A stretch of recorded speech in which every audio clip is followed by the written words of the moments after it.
मेरा नाम शुभेंदु दास है। मैं उड़ीसा से हूँ।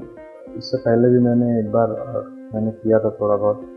मुझे थोड़ा बहुत चीज़ें पता था, लेकिन आपके डॉक्टर्स ने अच्छे से एक्सप्लेन किया कैसे होगा, क्या होगा, कहाँ से लिया जाएगा। न्यूरोट के बारे में मुझे एक्चुअली मैं बहुत सारा वीडियोस यूट्यूब पे देखा था। फिर जब मैं यहाँ आया, जब मैं डॉक्टर के साथ कंसल्ट किया तो डॉक्टर्स ने समझाया कैसा प्रोसेस है दोनों एरिया से और कहाँ पे डिस्टेंट एरिया में मतलब ट्रांसप्लांट किया जाएगा।